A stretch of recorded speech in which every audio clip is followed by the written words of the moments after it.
Voilà, gloire à Dieu, nous sommes au 3e jour de notre séminaire tiré de 2 Pierre 3, 18, où l'apôtre Pierre nous exhorte à croître dans la grâce et dans la connaissance du Seigneur Jésus. Voilà, donc le premier jour, nous avions bien voulu parler de la grâce. C'était quoi la grâce? Nous avons dit que la grâce, c'était un cadeau que l'on ne mérite pas. Et elle a été exposée en fonction de ce qu'on appelait la loi. Hein, vous voyez, la loi, on trouve la loi partout, dans le monde entier. Donc, pour être considéré à l'école, il faut être le premier. Donc, il faut vaincre la loi des examens. Au travail, il faut vaincre la loi du rendement. Donc, si tu fais beaucoup de rendement, tu seras bien considéré.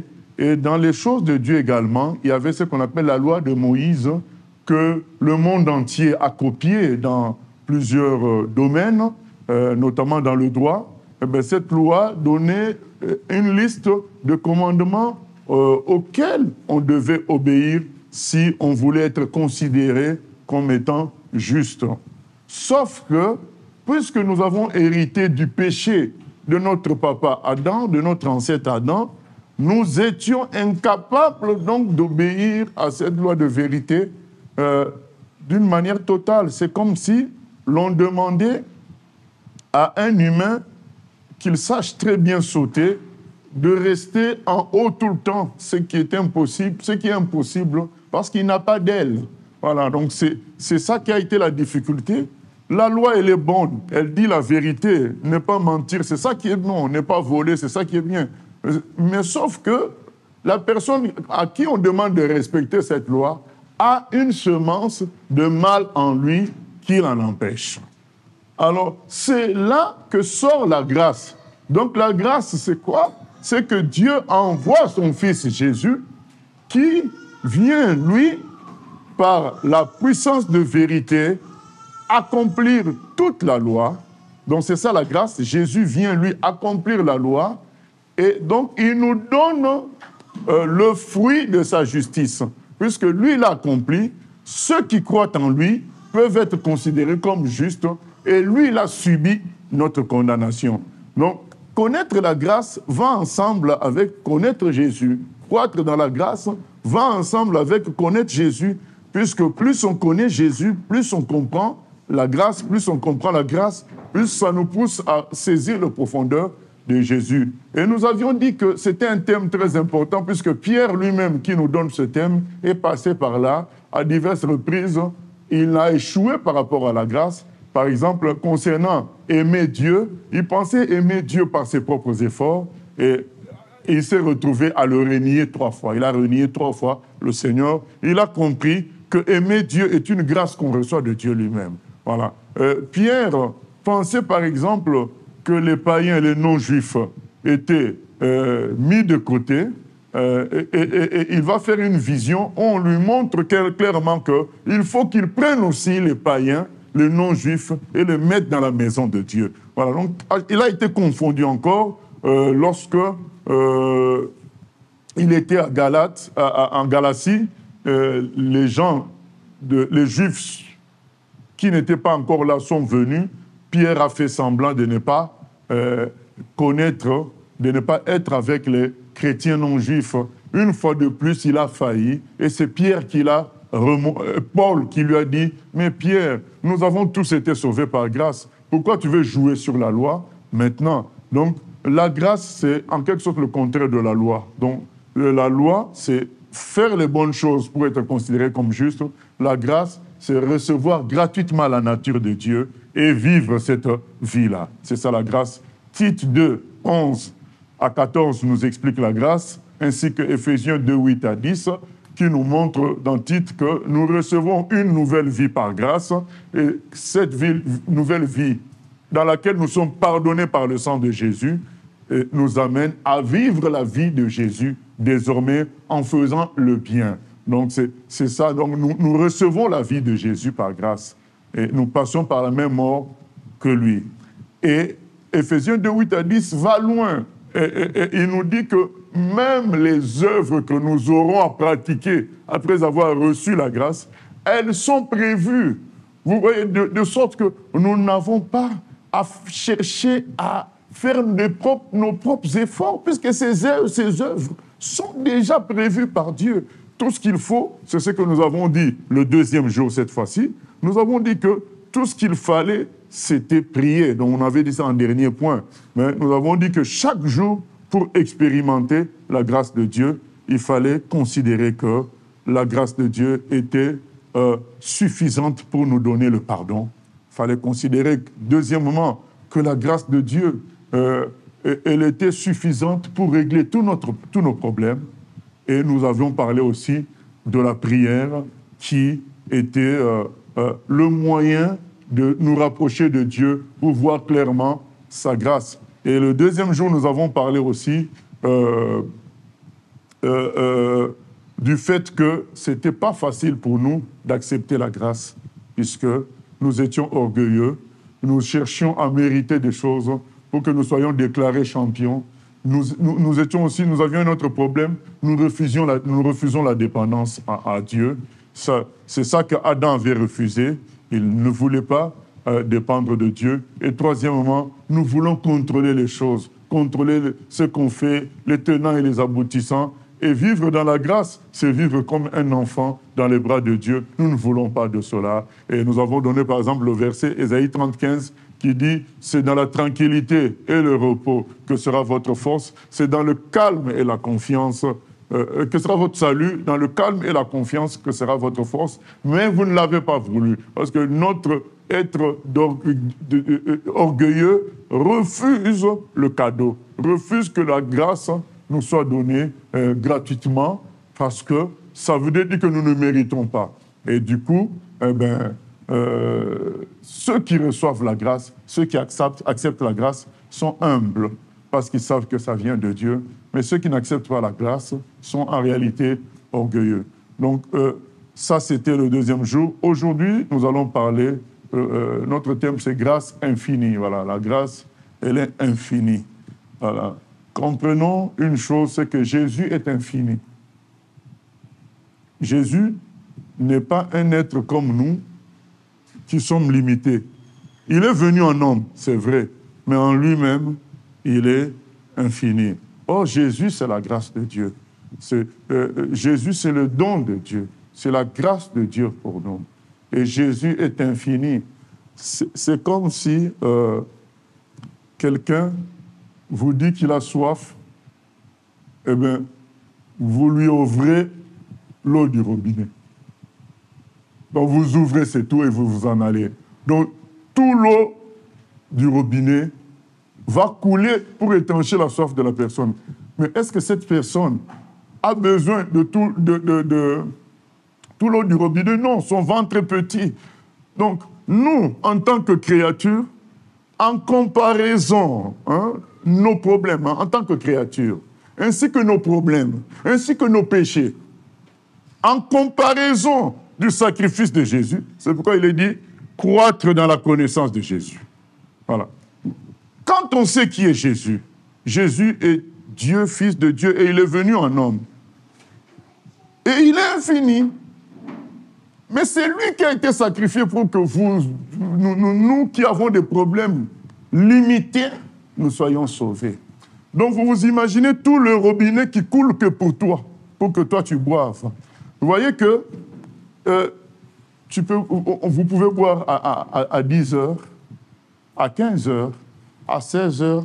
Le robinet coule. Le robinet de la grâce de Dieu coule. Parce qu'il est infini. Ce robinet-là sort de l'eau à l'infini. Donc tu peux boire à 9 heures, à 15 heures, puisque la personne qui a été donnée en grâce, elle est infinie. C'est ça notre thème d'aujourd'hui. La grâce de Dieu, elle est infinie, elle est débordante, et on peut dire encore, elle est surabondante. Certains se contentent de vivre de petits morceaux de la grâce de Dieu parce qu'ils s'imaginent que cette grâce est limitée. Ils s'imaginent que cette grâce est petite. Mais la grâce de Dieu, elle est infinie Parce que la grâce de Dieu, c'est le don de son Fils Jésus qui lui-même est infini. C'est ça notre terme. Nous lisons Romains 5 qui parle de cette infinité, de cette surabondance de la grâce de Dieu. Romains 5.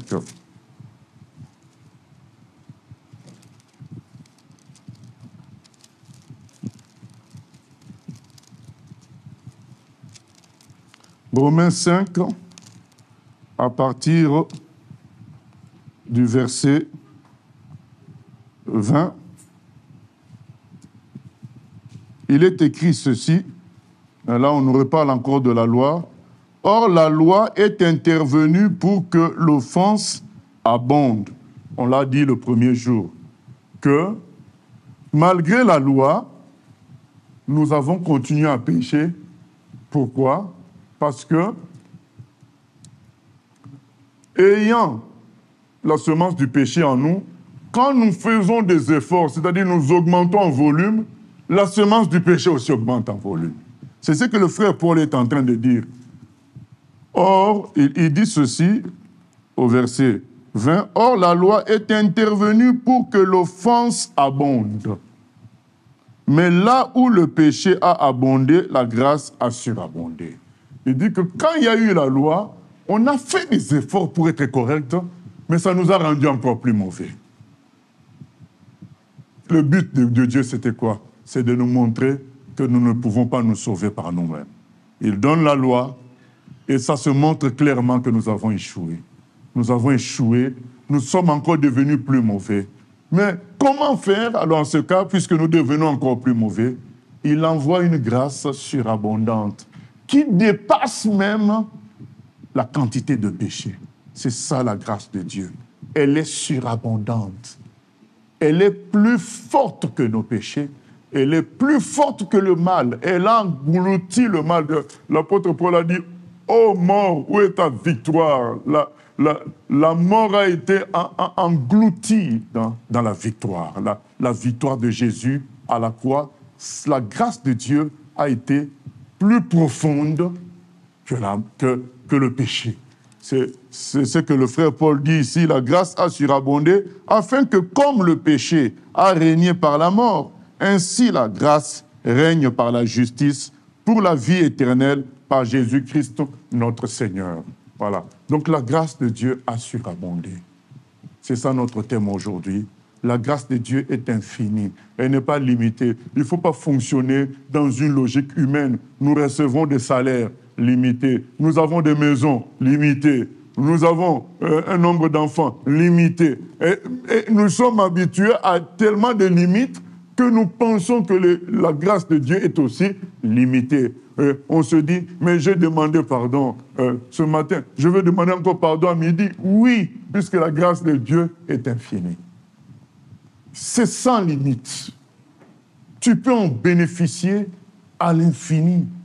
Et beaucoup de personnes peuvent en bénéficier. Il n'y a pas de limite. Je me souviens, j'avais visité un aîné, en plus dans la foi aussi, mais qui avait un peu rétrogradé. Et il m'a dit, je préfère que tu viennes me visiter à la maison et me parler plutôt que... Est-ce qu'on peut arrêter de... Voilà. Je préfère que tu viennes me visiter et me parler seul à seul, parce que quand je vais à l'église, tout le monde a des problèmes. Dieu a beaucoup de gens à écouter. Donc, je pense que mon problème risque d'être négligé. Vous voyez, donc, la personne, dans sa tête, alors qu'elle se dit chrétienne, elle pense que Dieu a des grâces limitées et donne... C'est tellement... c'est comme s'il avait 100 gâteaux, nous sommes 50, il va donner 2 à 2. Non, vous savez, Dieu, quand il donne 1000, la quantité qu'il y avait avant, ça ne change pas. C'est extraordinaire. Hein? Donc, quand il t'a donné 1000, ce que lui, il avait avant n'a pas bougé. Donc, il peut te donner encore 1000, ce qu'il avait avant n'a pas bougé. Donc, il peut donner autant qu'il veut. Il peut donner le pardon autant qu'il veut. La grâce de Dieu est infinie. Nous devons entrer dans ça. Il m'a dit, je préfère que tu viennes me voir que moi seul. Que j'ai à l'église, il y a beaucoup de gens avec leurs problèmes. Mais Dieu est infini dans sa grâce. Il est infini. Une fois aussi, une dame a dit, je préfère mon ange à moi. Il est pour moi tout seul, parce que Jésus, c'est pour tout le monde. Mais oui, mais Jésus, c'est pour tout le monde. Jésus est infini dans sa grâce. Il faut comprendre qui est Jésus. Il est infini dans sa grâce. Et nous lisons 1 Timothée, nos deux versets, nos deux passages principaux concernant cette grâce infinie. C'est donc Romains 5, 20 et puis 1 Timothée 1, 15. 1 Timothée 1, 15. Il est écrit ceci. C'est une parole certaine et entièrement digne d'être reçue que Jésus-Christ est venu dans le monde pour sauver les pécheurs, dont je suis le premier. Mais j'ai obtenu miséricorde afin que Jésus-Christ fasse voir en moi le premier toute sa longanimité pour que je serve d'exemple à ceux qui croiraient en lui pour la vie éternelle. Au roi des siècles immortels, invisible, seul Dieu, soit honneur et gloire au siècle des siècles. Amen. L'apôtre Paul dit, j'ai fait tellement de mal que Dieu m'a pardonné pour montrer à tout le monde que s'il peut me pardonner moi, il peut pardonner à tout le monde. Vous vous souvenez que l'apôtre Paul frappait les chrétiens, emprisonnait les chrétiens, et il a participé même au massacre d'Étienne, c'est lui qui a gardé les vêtements quand on tuait Étienne. Maintenant, quand il rencontre Jésus sur le chemin de Damas, dans Actes des Apôtres chapitre 9, une grande lumière tombe sur lui, il tombe par terre. Qu'est-ce que lui se dit? Quand il pose la question, « Mais qui es-tu, Seigneur ?»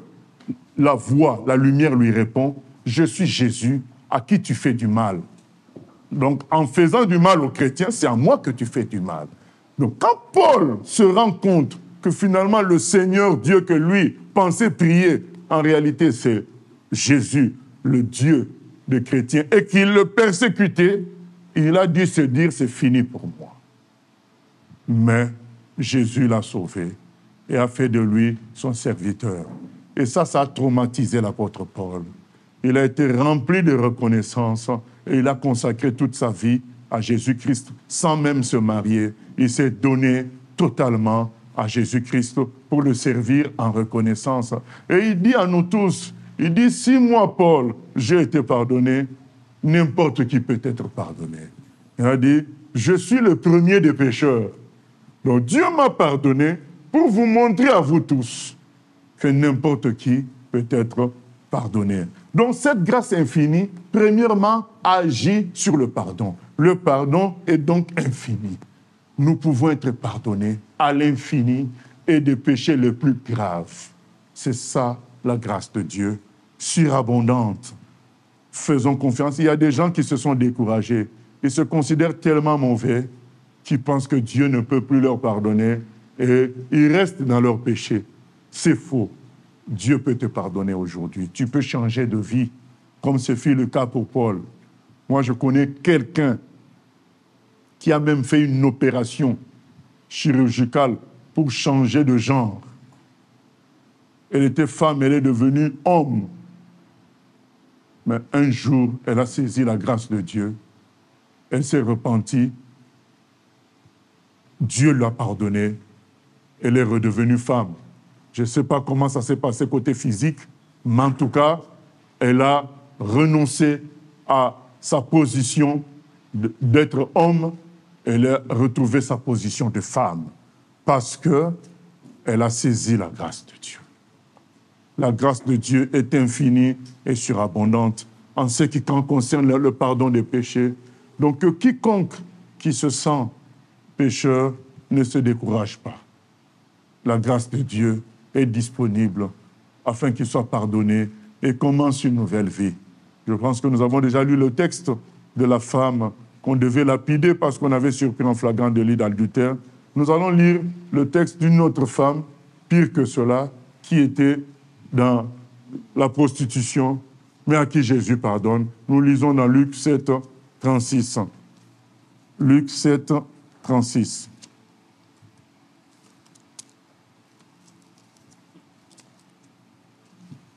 Luc 7, 36. Il est écrit ceci. Un pharisien pria Jésus de manger avec lui. Jésus entra dans la maison du pharisien et se mit à table.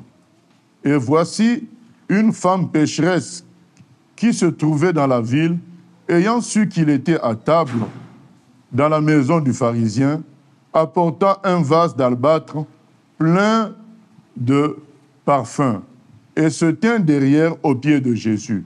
Elle pleurait et bientôt elle lui mouilla les pieds de ses larmes, puis les essuya avec ses cheveux, les embrassa et les oignit de parfum.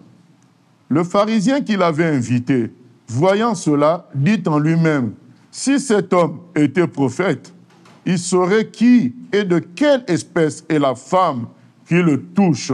Il saurait que c'est une pécheresse. » Jésus prit la parole et lui dit, « Simon, j'ai quelque chose à te dire. »« Maître, parle, répondit-il.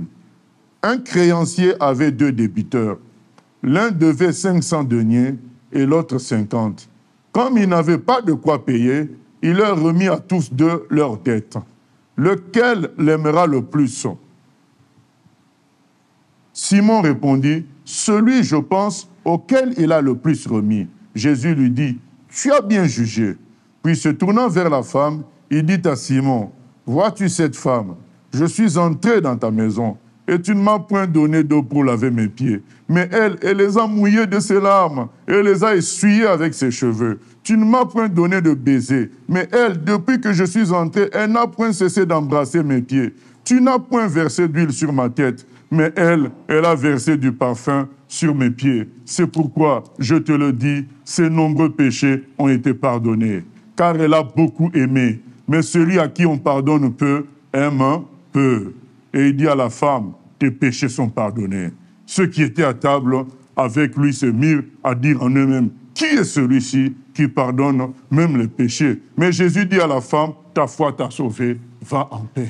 Donc Jésus a la capacité de pardonner le pire des pécheurs. C'est ça la connaissance de Jésus, comprendre qui est Jésus. Jésus est le sacrifice parfait donné par Dieu pour des milliards de personnes. Donc même si l'humanité doublait, le sacrifice de Jésus est suffisant pour laver le péché de tous les humains. Le sacrifice de Jésus est suffisant pour laver le péché des satanistes, les plus obscurs. Peut-être certains ne connaissent pas William Schnoebelen. William Schnoebelen, c'était un hyper grand sataniste. Depuis l'âge de 15 ans, il était déjà sataniste, un Américain. Depuis l'âge de 15 ans, il était l'ami de Satan. Lui, il a été baptisé par Satan lui-même et il lui a mis un morceau de métal dans le front. Et à un certain moment, il était devenu vampire. Il se nourrissait du sang de prostituées. Tellement il était sataniste. Et sa femme était devenue aussi sataniste comme lui. Mais à un moment donné, sa femme a été fatiguée de ça. Elle s'est souvenue qu'elle était autrefois, quand elle était petite, 14 ans, 13 ans, elle avait cru en Jésus. Et petit à petit, elle est revenue à Jésus. Mais comme ils s'aimaient quand même, ils ne se sont pas séparés. Mais sa femme a commencé à prier pour lui. Et un jour qu'il est parti dans la banque déposer un chèque à l'église satanique, parce qu'aux États-Unis, il y a un mouvement qu'on appelle l'église de Satan. Il a déposé le chèque pour le compte de l'église de Satan. Il a donné à la caissière, à la banque, à la guichetière. Et quand elle lui a fait le reçu, elle a écrit derrière le reçu, « Je prierai Jésus pour vous ». Et quand il prend le reçu, il lit juste cette phrase-là, « Je prierai Jésus pour vous ». toutes ces puissances disparaissent. Ça disparaît. Et il n'a plus sa puissance satanique. Il a crié, Satan, viens, je ne te vois plus. Satan ne venait plus. Le sang de Jésus est infini dans sa puissance. Il est écrit dans Apocalypse 12, 11, nous avons vaincu à cause du sang de l'agneau. Le sang de Jésus. Quand il a dit, il a lu seulement, je prierai Jésus pour vous. Tous ses pouvoirs étaient finis. Il a crié partout, Satan n'est plus venu. Il s'est souvenu qu'un jour, un sorcier lui avait dit, le jour où tu auras des problèmes avec tes pouvoirs, tu peux aller chez les Mormons, c'est toujours notre club. C'est comme ça qu'il est parti à Salt Lake City, aux États-Unis, dans le centre des Mormons. Quand il a montré ses insignes, ils ont dit, tu es notre frère. Ils lui ont donné les habits de prêtre. Mais petit à petit, il a fini, lui aussi, par se convertir. Vous vous rendez compte, quelqu'un qui a atteint ce niveau-là, baptisé par Satan, buveur de sang, mais il s'est converti par la grâce infinie de Dieu. Toi aussi, tu peux te convertir. Toi aussi, tu peux changer. Le jour du jugement, Dieu te rappellera tout ce que je suis en train de dire. Il te rappellera cette femme prostituée que tout le monde a trouvé comme quelque chose qui pourrissait, qui sortait l'odeur de la pourriture. Quand elle est entrée, tout le monde s'est dit, mais qu'est-ce qu'elle fait là, cette femme sale? Mais ils ne pouvaient pas la chasser parce que la grâce infinie était à côté. Ils n'ont pas su la toucher. Ils ont laissé faire. Et cette femme a pleuré auprès de Jésus parce qu'elle savait que seul Jésus pouvait la sauver. Les hommes l'ont rejeté. Donc même si tous les humains t'ont rejeté, Jésus peut te sauver. Viens au Seigneur. Même si toi-même, tu es convaincu que tu es mauvais, mais tu n'es pas plus mauvais que la profondeur de la grâce de Dieu. La grâce de Dieu du pardon, elle est infinie. Elle peut te sauver. Si elle a sauvé cette prostituée, si elle a sauvé William Schnobelen qui buvait du sang humain, à combien plus forte raison Dieu peut te sauver? Saisis la grâce infinie de Dieu aujourd'hui. C'est très important, bien-aimés. Nous passons toujours à l'infinité de cette grâce concernant nos réalités terrestres. Dieu est infini dans sa grâce. Nous lisons Jean 6. Jean 6, il est écrit ceci. Après cela, Jésus s'en alla de l'autre côté de la mer de Galilée, ou mer de Tibériade. Une grande foule le suivait parce qu'elle voyait les miracles qu'il opérait sur les malades. Jésus monta sur la montagne et là, il s'assit avec ses disciples. Or, la Pâque, la fête des Juifs, était proche. Ayant levé les yeux et voyant qu'une grande foule venait à lui, Jésus dit à Philippe, « Où achèterons-nous des pains pour que ces gens aient à manger ?» Il disait cela pour l'éprouver, car il savait ce qu'il allait faire. Philippe lui répondit, « Les pains qu'on aurait pour 200 deniers, c'est-à-dire des milliers de dirhams, ne suffiraient pas pour que chacun en reçoive un peu. » Un de ses disciples, André, frère de Simon, Pierre, lui dit, « Il y a ici un jeune garçon qui a 5 pains d'orge et 2 poissons. Mais qu'est-ce que cela pour tant de gens ?» Jésus dit, « Faites-les asseoir. » Il y avait dans ce lieu beaucoup d'herbes. Ils s'assirent donc au nombre d'environ 5000 hommes. Jésus prit les pains, rendit grâce et les distribua à ceux qui étaient assis. Il leur donna de même des poissons, autant qu'ils en voulurent. Lorsqu'ils furent rassasiés, il dit à ses disciples, « Ramassez les morceaux qui restent, afin que rien ne se perde. » Ils les ramassèrent donc, et ils remplirent 12 paniers avec les morceaux qui restèrent des 5 pains d'orge, après que tous eurent mangé. Ces gens, ayant vu le miracle que Jésus avait fait, disaient, « Celui-ci est vraiment le prophète qui doit venir dans le monde. » Et Jésus, sachant qu'ils allaient venir l'enlever pour le faire roi, se retira de nouveau sur la montagne lui seul. Voyez, bien-aimés, il y a plus de 5000 hommes. Puisqu'il y a 5000 hommes, il y a aussi des femmes, il y a aussi des enfants. Ça constitue nos besoins. Nos besoins, nos réalités de la terre peuvent paraître infinies pour nous, quoi. Tu te retrouves coincé. coincé, tu ne sais pas quoi faire. On t'annonce un cancer compliqué, tu ne sais pas quoi faire. Nos réalités de la terre peuvent paraître infinies, mais elles sont inférieures à l'infinité de la grâce de Dieu. 5000 hommes. Et Jésus dit, essayez de les nourrir vous-même. Ils ont dit, mais Seigneur, même si on prenait 200 deniers, vous voyez, donc même si tu es milliardaire, hein, vous savez, le monsieur qui a fait l'iPhone, il était milliardaire. Il avait une grosse compagnie, Apple. C'est lui qui faisait les ordinateurs Apple.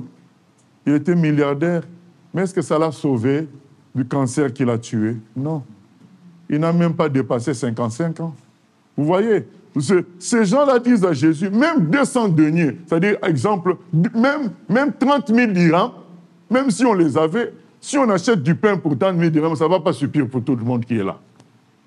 Donc ça veut dire que les choses de la terre sont limitées pour résoudre nos problèmes.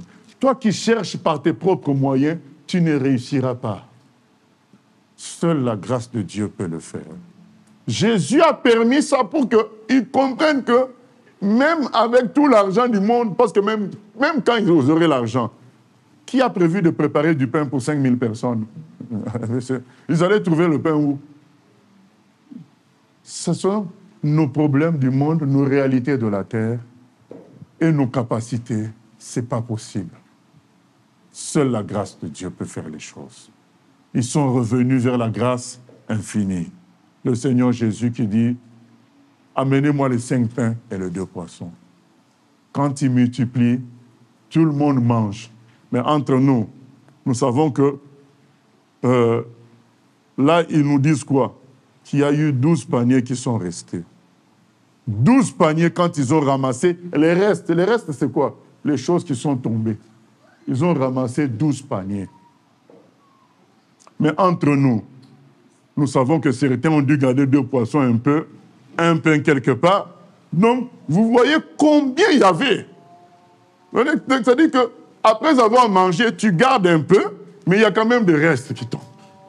Et on ramasse 12 paniers. Ça, c'est l'abondance du Seigneur.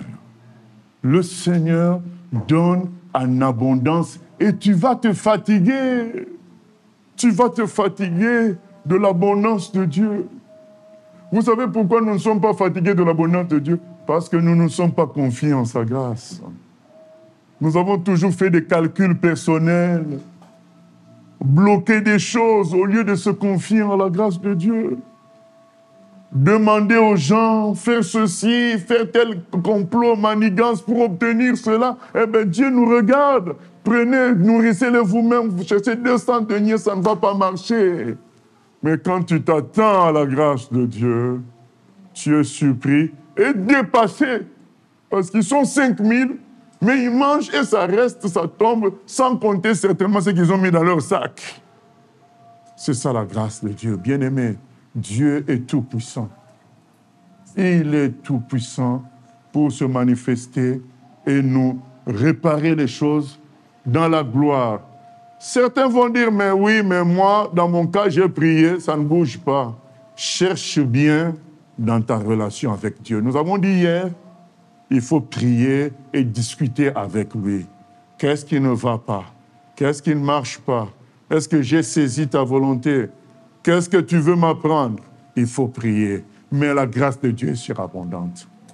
Jean Schwab, un vrai chrétien suisse, il y a 50 ans, plus de 50 ans environ, un vrai chrétien. Il était une fois dans le train, il y a un autre train qui avait déraillé, qui a cogné sur eux, ou bien qui avait été mal aiguillé, qui a cogné sur leur train, et il en est sorti avec des séquelles au dos et sur la colonne vertébrale. Et ça l'a mené à faire 3 ans en changeant d'hôpital parce qu'on n'arrivait pas à régler son problème. Il avait des douleurs immenses. Il commençait à boiter. Jusqu'à la 3e année, pendant la 3e année, il est hospitalisé dans un hôpital et là-bas, il reste couché pendant des mois, jusqu'au jour où le médecin, en regardant son état, il dit à l'infirmière, écoutez, cet homme-là, ne passera pas la nuit. Je vous signe déjà son acte de décès, comme ça vous n'allez pas me réveiller la nuit pour venir signer. Donc il a signé son acte de décès à l'avance. Je cite l'exemple de Jean Schwab, parce que certains disent, mais je suis chrétien, je galère. Mais tu n'es pas le seul. Mais Dieu permet parfois que ça traîne, parce qu'il y a des dimensions dans lesquelles il veut nous amener. Il faut qu'on saisisse, parce que on ne peut pas donner beaucoup d'argent à tout le monde. Certains deviennent fous. Donc on va d'abord te former, t'éduquer à l'humilité, à la simplicité, à l'amour pour les autres. Après on te donne, comme ça on sait que tu donneras aussi aux autres. Donc Dieu nous forme, il nous prépare, il nous transforme afin que nous recevions ces grâces infinies. Sinon c'est compliqué pour nous-mêmes, ça va tourner contre nous-mêmes. Et pendant cette période-là de préparation, de brisement, de désert, nous croyons que la grâce de Dieu ne fonctionne pas. Non! Ça fonctionne toujours parce que la grâce de Dieu, ce n'est pas toi, ce n'est pas aujourd'hui, c'est à la croix, à Golgotha. Là où Christ a crié, tout est accompli. Il s'est donné une fois pour toutes. Ça ne dépend pas de toi, ça a été fait à la croix. C'est ça même qui doit nous donner la force de savoir, non mais ça ne dépend pas de moi, ça dépend de ce que Jésus a fait à la croix. Oh, ça a été parfait, cette grâce coule encore. Alors, notre frère, il entend le médecin dire ça à l'infirmière. Vous savez, les médecins peuvent être sans pitié. Il entend ça, il dit à Dieu, « Ah, Seigneur !» Il rassemble ses dernières forces qu'il avait, dit, « Seigneur, tu ne peux pas me laisser comme ça. Fais quelque chose. » Ça, il le dit quand il fait nuit, il est tout seul dans sa chambre. Alors sa chambre s'illumine. Jésus de Nazareth, lui-même en personne, entre dans la chambre, rempli de lumière. Il dit à Jean Schwab, lève-toi. Il dit, mais Seigneur, regarde comment je suis. Et Jésus le touche un tout petit peu. Il a dit, il a reçu une puissance, il a senti comme si on remettait ses os, ses muscles, quelque chose qui remettait tout. Rapidement, et puis il était guéri. Et il se lève, ça fait le désordre à l'hôpital, tout le monde n'en revient pas. Et le médecin là qui avait dit je signe son acte de décès, il arrive le matin, il voit tout le monde souriant. Il dit le malade, c'est comment? C'est bon, hein? C'est bon, ça dit il est mort. L'infirmière ne répond pas, il dit va seulement dans sa chambre. Le médecin entre, il voit Jean Schwab assis, il n'en revient pas. Jean Schwab témoigne du Seigneur Jésus, tout l'hôpital bouge. Vous voyez la grâce surabondante. C'est que non seulement tu vis un miracle extraordinaire et impossible, mais tout l'hôpital est saisi par la grâce de Dieu. La grâce surabondante. Si nous ne vivons pas ça, c'est parce que nous négligeons Dieu. Nous négligeons de lui faire confiance. Nous négligeons de marcher avec lui. Nous voulons faire des négociations au bouddhisme, comme les bouddhistes, comme dans le monde. Non, nous devons nous abandonner au Seigneur. Nous vivrons la grâce surabondante. Ce jour-là, un garçon a donné 5 pains et 2 poissons. Il a fait confiance en Jésus. Et ça s'est transformé en grâce surabondante. La grâce de Dieu est infinie. Bien-aimés, ne soyez pas déstabilisés par les histoires d'argent, de biens matériels. C'est rien tout ça. Dieu peut donner à l'infini tout ça. Il dit, Jésus, l'or et l'argent m'appartiennent. Salomon était fatigué de la richesse que Dieu lui avait donnée. Extraordinaire. Dieu est abondant dans sa grâce. Surabondant. L'apôtre Pierre est venu voir Jésus pour lui dire, mais il nous manque de l'argent pour payer les impôts. Jésus dit, va dans la mer, tu pêches un poisson, tu trouveras 2 pièces d'or, c'est ça que tu utiliseras pour payer l'impôt. Oui, ce Jésus-là est le même hier, aujourd'hui, éternellement. C'est nous qui ne le connaissons plus. Nous devons le connaître à nouveau. À qui nous avons affaire? À qui nous avons affaire? Nous n'avons pas affaire à un prophète simple. Nous avons affaire au Fils de Dieu, au Dieu éternel, qui est venu en homme pour nous sauver. Voilà. Il a la puissance de pourvoir à l'infini aux besoins de ses enfants. Je me souviens de bien-aimés en Philippines. Hein, Ils devaient faire la scène. Ils se sont dit, ah, mais nous, en Philippines, on va trouver, hein, dans les zones reculées, on va trouver du vin. Où ils ont prié, l'eau qu'ils avaient s'est transformée en vin. Jésus-Christ est le même hier, aujourd'hui, éternellement. Meltari, celui qui était un des acteurs de ce réveil-là aux Philippines, il reçoit la parole de Jésus. Je te veux aux États-Unis à tel moment. Mais vous savez, vous et moi, que pour aller aux États-Unis, il faut un visa. Hein? Il faut un billet d'avion, il faut un visa. Il ne va pas voler, se transformer en ange et arriver là-bas. Mais lui, il a cru. Et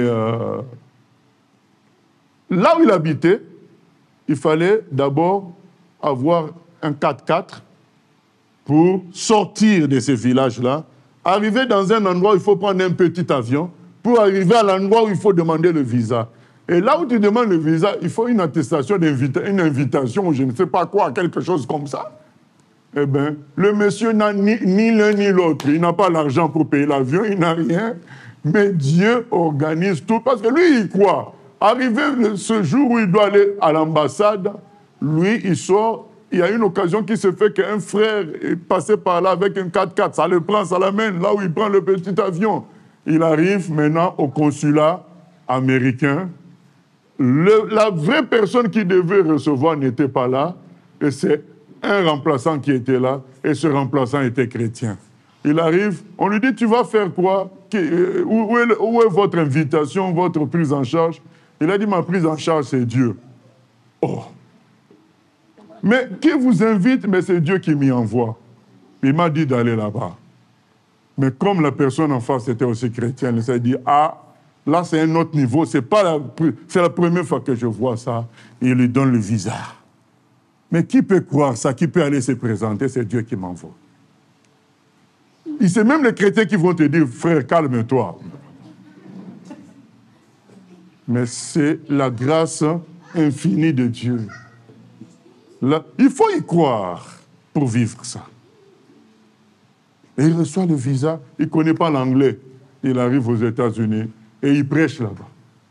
Alors, je ne peux pas vous raconter l'histoire, c'est tout un réveil qu'il y a eu en Indonésie. Le livre, ça s'appelle « Comme un souffle violent ». Quand vous voyez les œuvres du Seigneur, mais ces œuvres-là, Dieu peut les faire aussi au milieu de nous, mais il faut que nos cœurs changent. Il faut que nous connaissions davantage Jésus. Il faut que nous croissions dans sa grâce. Il faut que nous arrêtions à suivre des escrocs sur Internet qui utilisent le marketing, qui utilisent le langage du monde pour séduire les gens, pour augmenter le nombre. Non, Jésus est simple, il est vivant, il est partout. Là où tu es, Jésus est. C'est juste qu'il faut que tu ouvres ton cœur et grandisses en lui. Et le point final de la grâce infinie de Dieu, c'est que Dieu peut sauver tout le monde. Voilà. C'est l'évangélisation, c'est le salut des âmes. Dieu peut sauver tous les peuples. Jésus est mort à la croix pour tous les humains. Avant-hier, nous avons lu le texte où Pierre, on lui dit d'aller parler à des païens pour lui faire comprendre que Jésus est venu pour sauver tout le monde. Et nous devons réaliser cela. Nous lisons dans Acte 8. Acte 8.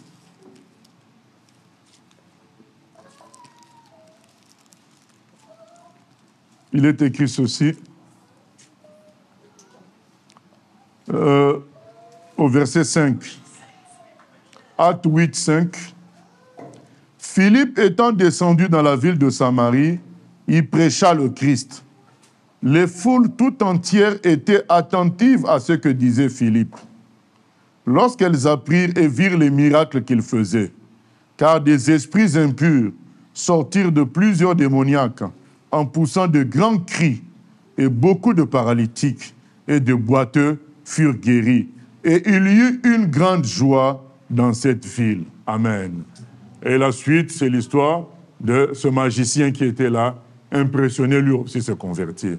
Voyez, un seul homme, un seul, Philippe, il arrive dans toute une ville, à travers lui, Dieu sauve la ville. Et il y a eu une grande joie dans la ville. Ben, le Seigneur est le même hier, aujourd'hui, éternellement. C'est nous qui avons changé les choses. Au lieu de servir Dieu, nous cherchons à faire carrière. Nous cherchons à avoir une position dans l'Église. Nous cherchons à nous faire connaître. Ces gens-là, tout ce qui les intéressait, c'était de suivre Jésus-Christ, de vivre la grâce de Dieu.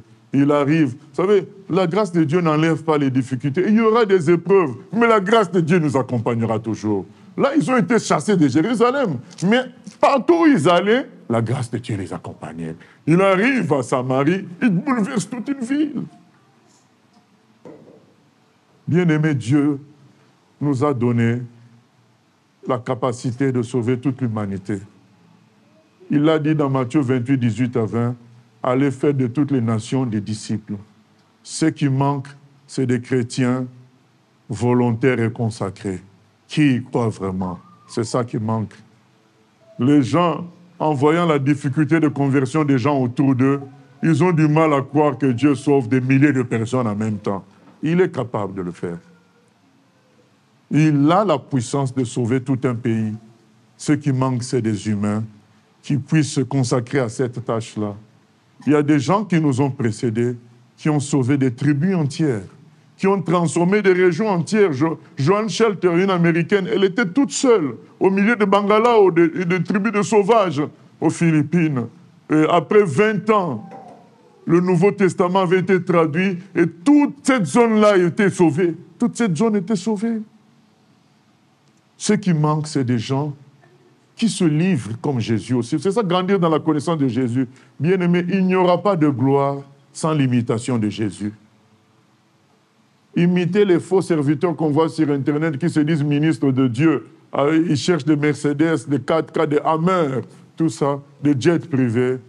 Ce n'est pas ça qui compte. Ce qui compte, c'est ressembler à Jésus-Christ et être prêt à donner sa vie. Si le grain de blé meurt, c'est là qu'il produit beaucoup de fruits. Jean 12, 24 le dit.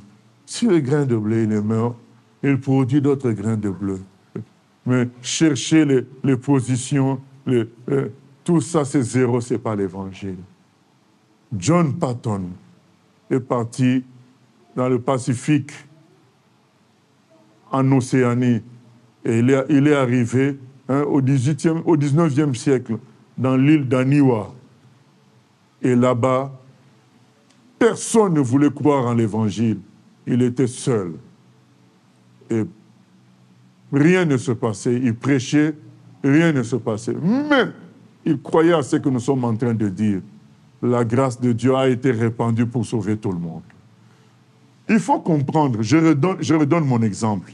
Il faut comprendre que nos réalités, le péché des humains, la perdition des humains, en comparaison au sacrifice de Jésus, c'est comme si Dieu a donné 1 million pour que tu achètes une paire de chaussures.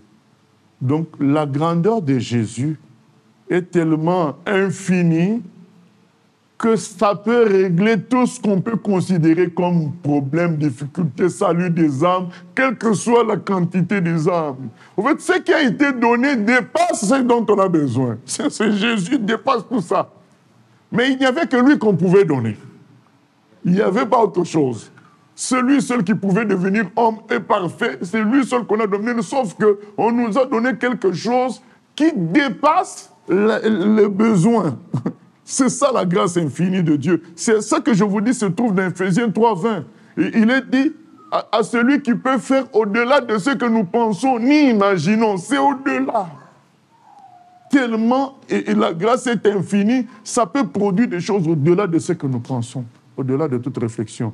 Alors, John Patton, il se dit, Dieu m'a envoyé dans cette île pour sauver les gens, et il peut les sauver. Et dans cette détermination, il reçoit qu'il il va faire un trou, un puits pour chercher de l'eau. Vous savez pourquoi il reçoit ça? Parce que dans cette île-là, les gens ne boivent que l'eau qui tombe de la pluie. Vous savez que la mer, on ne peut pas boire l'eau de la mer. Une île dans la mer, donc, ce n'est pas l'eau qui l'entoure qu'ils vont utiliser, c'est salé, si tu bois, tu meurs. Donc, ces gens-là attendaient seulement l'eau de la pluie. Alors lui, il s'est dit, si je pouvais sortir l'eau du sous-sol ils comprendront, vous savez, il s'est écrit, de fleuves d'eau vive couleront. Ils comprendront que la vie se trouve dans mon Dieu. Parce que l'eau va jaillir. Alors il a commencé à creuser et le travail devenait difficile. À 5 mètres, il était obligé de demander l'aide des villageois en leur donnant des cadeaux, en les finançant un peu par des cadeaux. Ils ont commencé à l'aider. Mais arrivé vers 9 mètres, les parois ont commencé à tomber. Du puits, les gens ont eu peur. Ils ont dit, ah, mon vieux, tu vas mourir toi seul là-bas. Nous, on ne va plus t'aider. Mais il ne s'est pas arrêté. Mais pourquoi il ne s'est pas arrêté? Parce qu'il croyait à la grâce de Dieu. Beaucoup d'entre nous nous arrêtons après 5 ans, 2 ans, 1 an. Je connais un évangéliste américain qui est devenu païen. Mais alors que ses propres enfants et sa femme ont continué la mission. Il est parti en mission en Amazonie, auprès d'une tribu qui ne compte que jusqu'à 2. 1, 2, 1, 2. C'est des gens, tu leur parles, ils ne comprennent pas ce que tu dis. Alors, il a fait des années, 7 ans, rien n'a changé. Alors, il s'est dit, ils sont bien comme ça, ils sont heureux comme ça. Toutes ces histoires de Dieu, c'est faux. Il est devenu païen. Il a quitté sa femme, il a pris une autre femme, mais sa femme et ses enfants croyaient toujours en Dieu, ils sont restés. C'est pour vous dire que beaucoup se sont arrêtés en chemin. Ça, c'est sur Internet, vous pouvez retrouver ça. Beaucoup se sont arrêtés en chemin parce qu'ils se sont dit, mais Dieu ne fait rien. Mais celui qui connaît la grâce de Dieu, notre thème, c'est quoi? Croître dans la grâce et dans la connaissance de Jésus. Celui qui connaît Jésus, qui connaît l'amour de Jésus pour les âmes, ne peut pas se décourager. Il faut connaître Jésus. Il aime chaque humain. Il aime chaque humain. Regardez comment il a sauvé cette prostituée, comment il a sauvé la femme adultère, comment il a sauvé Zachée. Eh bien, c'est pareil pour les Marocains, c'est pareil pour les Algériens. Il veut sauver tout le monde. Il est venu pour ça. Le Fils de Dieu est venu chercher, sauver ce qui était perdu. C'est ça la grâce de Dieu. C'est Jésus qui est venu se donner. Alors John Patton a continué au risque que tout tombe sur lui. Et un jour, la voix du Saint-Esprit lui a dit, demain il y aura de l'eau. Et le lendemain, quand il lance son coup de pelle, il y a de l'eau qui jaillit. Il appelle le chef du village. Le chef du village vient, il boit. Il dit, mais c'est impossible. Comment l'eau peut venir du sous-sol? Lui, il ne connaît que l'eau qui tombe du ciel. Là, la première fois, il voit de l'eau du sous-sol. Pour nous, c'est normal, on connaît des puits. Mais dans cette île-là, il ne connaissait pas de puits. Mais Dieu a permis que par ce moyen-là, ces gens-là voient que Dieu a la puissance de sortir de la terre de l'eau. Il appelle tous les villageois. Prenez vos fétiches, vos amulettes. Ils ont allumé le feu, ils ont tout brûlé. Depuis ce jour, tous ils sont devenus chrétiens. N'est-ce pas la grâce surabondante de Dieu? C'est ça la grâce surabondante de Dieu. Les amis de Daniel, ils ont résisté à l'ordre de se prosterner devant la statue. La conséquence a été quoi? Le roi lui-même a été touché. Le roi a dit que tout le monde se convertisse dans le Dieu de Daniel. Ce qui nous manque, c'est la persévérance. Si vraiment tu crois, tu vas persévérer. Nous, on a maintenant la foi du café instantané. Tu mets seulement que ça marche. Allez en Éthiopie, vous allez voir comment les gens boivent le café. Hein. C'est vraiment les grains là, ils prennent les grains, ils font du travail de torréfaction. Quand ils préparent le café, ils mettent, ça chauffe, donc tu attends comme un repas. Ce n'est pas le café instantané, tu mets la cuillère et c'est fini. Hein. C'est ça les chrétiens d'aujourd'hui, café instantané. Mais Dieu veut nous former dans la persévérance, faire de nous des gens costauds. Nous, on préfère prendre une grosse somme d'argent, alors que Dieu fait faire de nous des premiers ministres. Mais comme Joseph, grâce surabondante. Qu'est-ce que Joseph n'a pas connu? Mais le jour où il a grandi spirituellement, il a été établi roi d'Égypte. Il a sauvé non seulement l'Égypte et toute sa famille. C'est ça la grâce surabondante. Il manque des gens qui croient en cette grâce et qui s'y consacrent totalement. C'est ça qui manque. Chacun veut donner un peu de lui. Mais comment tu peux recevoir quelque chose d'infini en donnant un peu de toi? C'est impossible. Pour recevoir quelque chose d'infini, tu dois donner tout de toi. C'est ça qui manque dans notre milieu, dans nos milieux. Il manque des gens qui, comme Paul, ils donnent tout d'eux-mêmes. Et du coup, la grâce infinie peut s'exprimer aussi. Parce qu'on a donné tout. Ça ne fonctionne que cela. Souvenez-vous de la femme qui avait versé tout le parfum sur Jésus. Jésus avait dit, partout où on entendra, on parlera de l'évangile, on parlera d'elle. Pourquoi? Parce qu'elle a tout donné. Parce que ça fonctionne comme ça. Jésus sait tout donner totalement. Pour expérimenter sa gloire, il faut aussi tout donner. Et c'est là que les mentalités doivent changer. Les mentalités égoïstes de vouloir profiter de Dieu, qui nous donne ceci, qui me donne le voyage, qui me donne la femme, qui me donne l'enfant, tout ça, ça doit cesser. Maintenant, nous devons chercher à vivre l'extraordinaire, l'infinité de la gloire de Dieu. C'est ça qui doit être notre objectif, comme le John Patton. C'est vrai que John Patton a perdu sa femme. Dans toutes ses missions-là, sa femme est morte. Non seulement elle est morte, lui devait veiller sur la tombe de sa femme, assis sur la tombe de sa femme. Parce que ces gens-là, c'était des cannibales. Ils pouvaient déterrer le cadavre de sa femme pour manger. Donc, il devait rester assis là. Ces gens-là, vous croyez qu'ils ont fait ça pour rien? C'est parce qu'ils connaissaient Dieu. Ils connaissaient Jésus-Christ. Ils savaient que c'est eux qui allaient avoir la victoire en finalité. Et ils attendaient ce moment-là. C'est ça qui nous manque aujourd'hui. C'est Dieu aujourd'hui qui nous parle pour nous dire, ne veux-tu pas vivre l'infinité de ma grâce? Ou tu veux juste une maison, tu veux juste un diplôme, c'est rien tout ça. Tu veux juste un mariage, c'est rien. Moi, je veux te donner l'infinité de ma grâce. Jésus-Christ a dit à Nathanaël, mais quand tu étais sous le figuier, c'est comme si quelqu'un était à Atlas. Il dit, mais quand tu étais à Atlas, alors que Jésus est ici, Jésus dit, mais je t'avais vu. Nathanaël a dit, mais c'est impossible. Comment il peut me voir à distance comme ça? Il a dit, Jésus, tu es vraiment le Fils de Dieu, le roi d'Israël.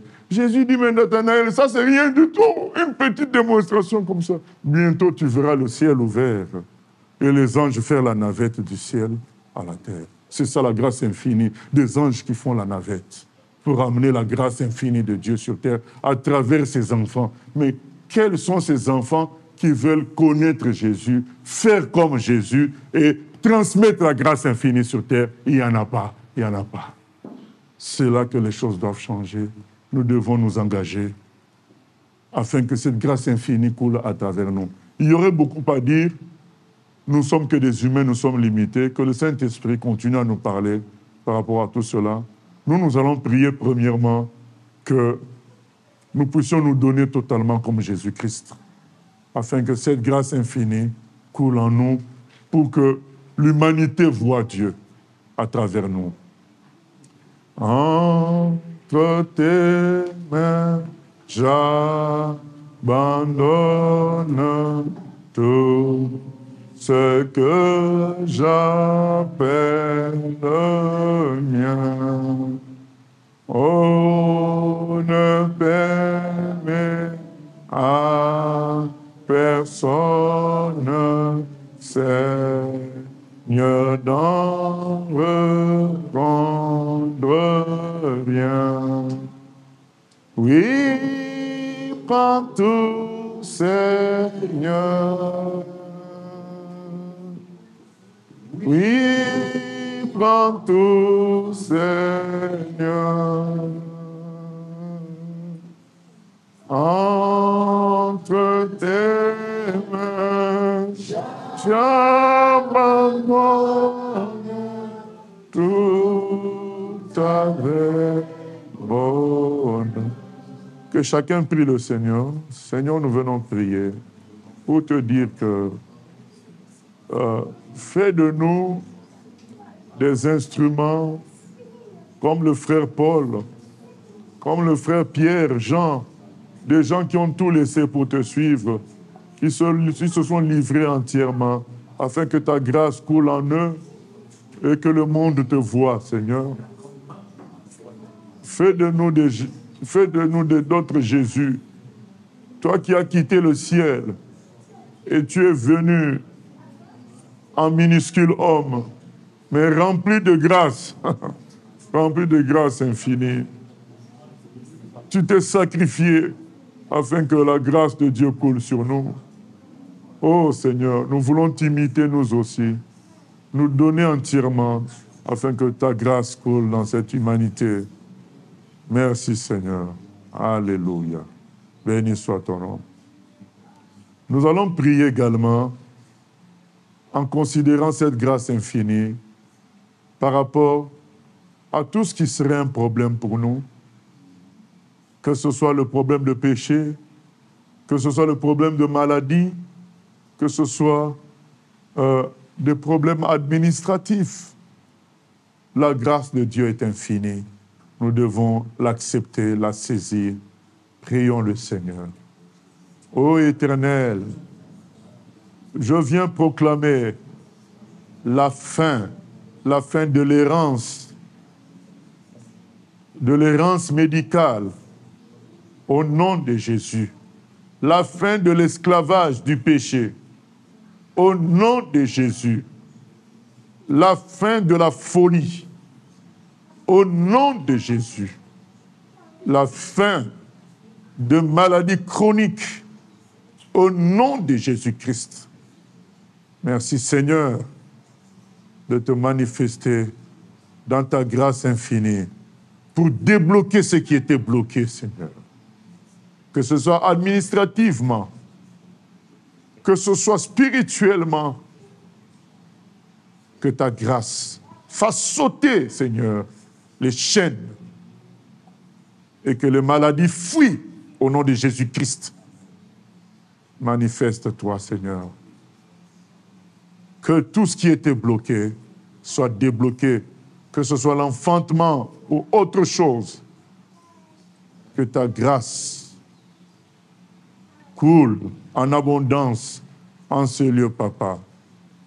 Merci également, Seigneur, de débloquer la vérité au Maroc. Que la vérité, le véritable évangile soit prêché aux Marocains et aux gens qui sont en immigration dans ce pays. Que le Maroc soit mis à part pour toi, dans ta grâce infinie, Papa. Au nom de Jésus. Amen. Gloire à Dieu.